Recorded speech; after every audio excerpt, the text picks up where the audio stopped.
the personality of victims of covert narcissistic abuse. Have you ever felt like you don't recognize the person staring back at you in the mirror? Like the spark inside you has dimmed? You're not alone. I want to talk today about the common personality changes that happen to victims of narcissistic abuse. Whether the abuse came from a toxic parental figure or an emotionally abusive relationship, the traumatic imprint it leaves behind is very real. Why does narcissistic abuse change who we are? When you're with a covert narcissist, it's like treading water in the ocean during a storm. The waves of abuse crash over you again and again. You barely come up for air before the next crushing wall of water hits. Each day becomes about survival. Every interaction is navigated with caution. You walk on eggshells, constantly vigilant for the next attack. This puts our brain and nervous system in overdrive. The executive, thinking centers of the brain go offline. Instead, the midbrain takes over the primitive reactive part that handles danger. With your body and mind in constant survival mode, your entire personality shifts to adapt. It's like your true self goes into hibernation. The real you is still in there, but it retracts like a turtle into its shell. Your thoughts, feelings, and behaviors morph into whatever helps you withstand the hurricane. When this goes on for months or years, the changes stick. So even after you break free, you feel lost. You don't recognize the stranger in the mirror. What are some common personality changes that develop? For me, I went from being a bubbly, outgoing person to a withdrawn, lifeless shell. I numbed my emotions. I was socially isolated and afraid to share my thoughts. My passion and enthusiasm were gone, replaced by melancholy and anxiety. I lost my voice both literally and figuratively. The woman staring back at me in the mirror was a timid, jittery stranger. Other common shifts include losing your joy and creativity, being constantly on guard, struggling with emotional regulation, feeling unsafe in your own body, getting lost in negative thought spirals, having intrusive flashbacks, and losing a sense of self. The light inside you dims. Your identity erodes. It's like cognitive quicksand. The more you struggle to break free, the deeper it pulls you down. Each failed attempt swells another layer of shame and despair on top. Why do the changes only seem to happen to me? Many survivors ask themselves this. They notice the narcissist still idealizes others in public. But behind closed doors, only you get devalued and abused. This programming tactic is so sinister because it makes you believe you're the problem. But in reality, it's just staging. Every narcissist has a fantasy role they want people to play. In front of others, they expect you to be the doting, perfect spouse. Then when alone, they punish you for not meeting their impossible standards. By projecting their internal criticism and self-loathing onto you, they offload what they can't face in themselves. It has nothing to do with your worth. The problem exists within them. Like a shapeshifter in a sci-fi film, they morph into whatever gets them supply. Around you, their inner monster emerges. Around others, they wear the mask of a saint. It's psychological warfare, leaving you questioning reality. Is the new me permanent, or can I get back to my old self? The good news is the real you is still in there, waiting to be excavated. But healing takes time, commitment, and strong support. Imagine your life is a dense, lush jungle. Narcissistic abuse is like a wildfire tearing through it, leaving destruction in its wake. The burnt-down trees and ashy soil don't define your jungle. With care and patience, it can regenerate. But you must lovingly replant. Healing from narcissistic abuse requires rewiring your neurology and belief system. The faulty wiring that says I'm not enough, or I'm unlovable, gets gently reconfigured. As the roots take hold, self-trust and self-love blossom again. Healing is a path of small steps forward. Each step lays a new brick of empowerment. As the path lengthens, you distance yourself further from the abuse. Until one day, you realize you've built a new foundation. How do I start replanting my inner jungle?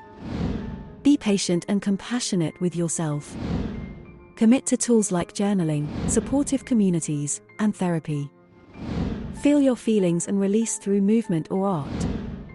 Unpack core wounds and limiting beliefs. Set healthy boundaries and practice speaking your truth.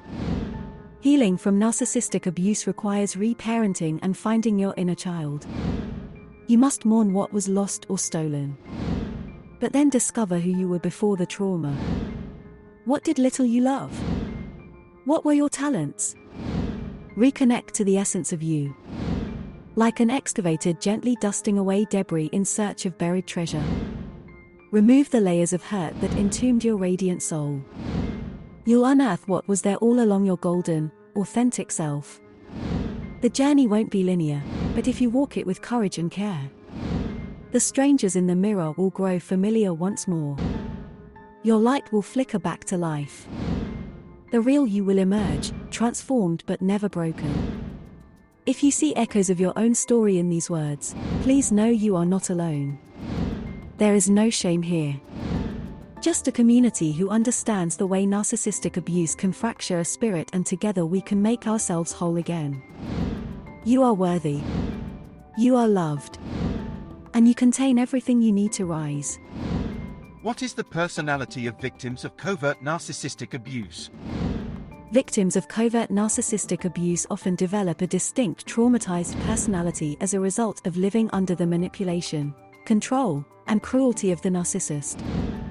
Here are some common personality changes that emerge. Loss of identity. Victims feel erased, numb, depleted, disconnected from who they really are. Their passions, dreams, and sense of self fade away. Hypervigilance. Victims develop a constant state of anxiety, always looking out for threats or the next attack. The brain gets stuck in fight or flight mode. Emotional dysregulation. Victims struggle to control their emotional reactions, quickly flipping between depression, anxiety, anger, fear, etc. Learned helplessness. Victims feel powerless, like nothing they do can change or improve their situation. They develop complacency, compliance, and false dependency. Low self-worth. Victims internalize the narcissist's criticisms and abuse, coming to believe the lies that they are worthless, unlovable, inadequate, and defective. Cognitive distortions. Victims develop distorted thought patterns as a coping mechanism, like all or nothing thinking, catastrophizing, overgeneralizing, etc. Behavioral changes. Victims may develop submissive people-pleasing behaviors, become extremely withdrawn, or act out in uncharacteristic ways due to repressed anger. Communication shutdown. Victims have difficulty communicating their thoughts, feelings, needs, and opinions after being constantly silenced, criticized, and rejected. Loss of joy. Victims feel emotionally flat, anhedonic, and lifeless, with no energy for hobbies or interests they used to enjoy. How does covert narcissistic abuse create these personality changes in victims? The chronic stress, unpredictability, and cognitive dissonance of narcissistic abuse activates the body's threat response, putting the brain into constant survival mode. This suppresses the prefrontal cortex where the sense of self resides. The victim adapts by taking on the personality traits that best ensure survival in the abusive environment. Living under the narcissist's coercive control, victims become hypervigilant about avoiding any behavior that could provoke the abuser's wrath. They walk on eggshells and develop fawning trauma responses like people-pleasing and appeasing. The narcissist's cruel conditioning tactics, like intermittent reinforcement, keep victims trapped in a cycle of trying to earn the abuser's love and approval. Their emotions are used against them as weapons. Over time, victims learn to numb and disconnect from their feelings as a coping mechanism against the narcissist's crazy-making behavior. They sink into the resigned hopelessness of learned helplessness. The narcissist's projections onto the victim slowly erode their self-worth and distort their self-perception. Their confidence and judgment become impaired under the narcissist's insidious gaslighting. Isolating behaviors develop to avoid narcissistic rage or embarrassment. Interests and activities that were once sources of joy are abandoned. The chronic hypervigilance and dysregulation of the nervous system under narcissistic abuse leaves victims depleted and stuck in survival mode. Their true personality retracts and hides as the narcissist programming takes over. What are some examples of the specific ways these personality changes manifest? Some examples include becoming hypervigilant about the abuser's moods, adopting fawning behaviors, like excessive people-pleasing and appeasing, disconnecting from emotions or numbing out as a coping mechanism, developing severe anxiety, or depression, constantly second-guessing their own judgment and perception of reality, withdrawing and isolating themselves from friends and family to avoid narcissistic rage or embarrassment, losing interest and joy in activities or hobbies they previously enjoyed, struggling to make everyday decisions out of fear of displeasing the narcissist, having difficulty relaxing due to being constantly on guard for threats, feeling emotionally drained and physically exhausted from managing the abuser's needs and emotions, becoming more submissive and compliant, blaming themselves for the abuse and making excuses for the abuser's behavior, experiencing cognitive impairment and memory issues from chronic stress, dwelling on negative thought patterns like self-blame, rumination, and catastrophizing, feeling hopeless about the future or stuck in the relationship. Why do these changes tend to only happen to the victims rather than everyone the narcissist encounters? The narcissist carefully constructs a charming, likable false mask for the outside world. The full extent of their abusive and manipulative behavior is unleashed privately on the victim behind closed doors. To the public, they showcase their glib social charisma. But behind the scenes, they systematically terrorize and brainwash the victim using methods like gaslighting, smear campaigns, triangulation, and intermittent reinforcement. This deliberate Dr. Jekyll Mr. Hyde persona creates an environment of cognitive dissonance and instability for the victim. It keeps them walking on eggshells, doubting reality, and blaming themselves when the charming public persona morphs into cruelty in private. Narcissists are adept at hiding their true nature and motivating the sympathy of outsiders. Their abuse is often so subtle and covert that victims have a hard time explaining it to others. This isolation and invalidation from the outside world helps the narcissist maintain control while the victim spirals into trauma bonding. Are the personality changes permanent, or can the real self re-emerge? What does the healing process look like? With time, effort, compassion, and the right support, the real self can absolutely re-emerge. But healing from the complex trauma of narcissistic abuse is challenging and often follows a rollercoaster of ups and downs. Recovery requires rebuilding self-trust, establishing safe and healthy environments and patterns, unpacking trauma through counseling and modalities like EMDR, as well as actively rediscovering purpose and passions. Creating physical and emotional distance from the narcissist is critical to gaining clarity and objectivity. As survivors get in touch with repressed anger and grief, they can fully process what was done to them and gradually detach from the abuse. They must learn to identify their own needs and feelings apart from the narcissist's conditioning. Gentle inner child work and re-parenting can help revive a sense of safety and self.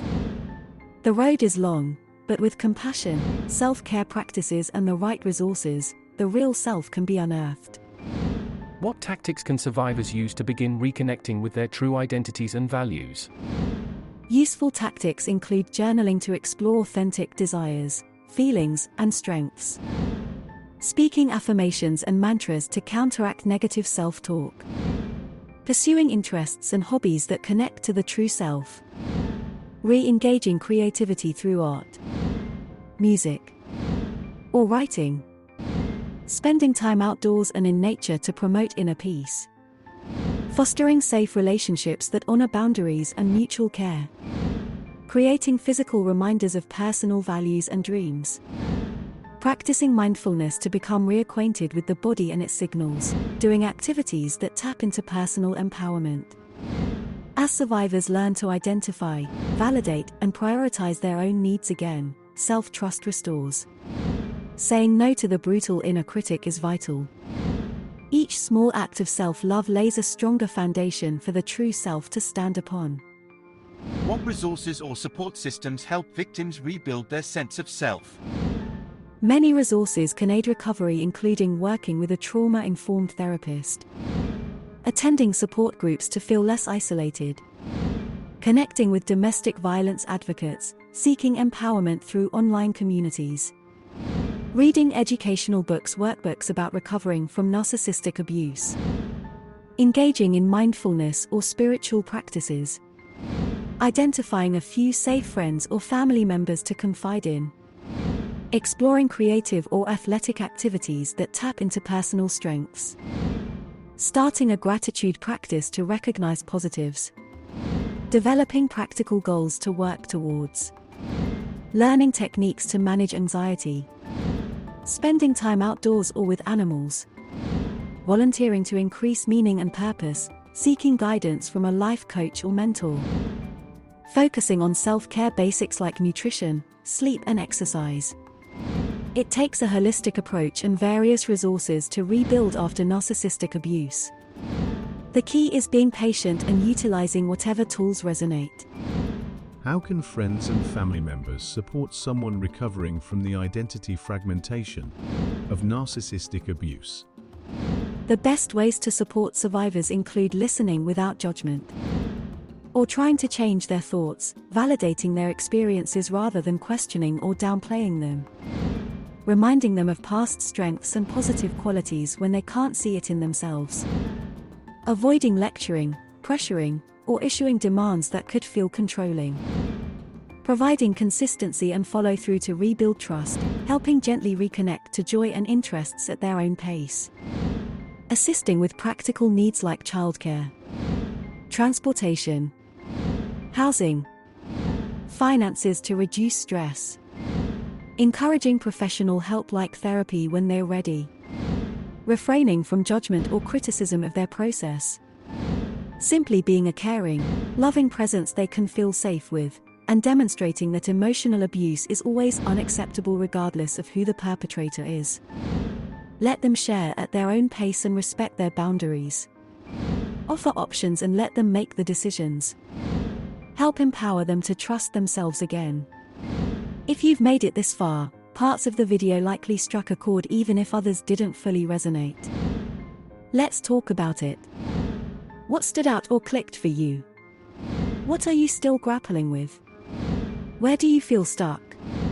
Share openly in the comments. By being vulnerable, you empower yourself and others. Don't suffer alone in the shadows. This is a safe, non-judgmental space to unravel, connect, find clarity. The road ahead seems long, but you've already taken the hardest step, breaking free. We'll walk the rest together. You are not alone. You will heal. The light within you grows brighter each day, even if you can't yet see it. We see it. We feel your resilience. Keep sharing, keep seeking. Truth and wisdom emerge when we lean on each other. That's how we take back our power.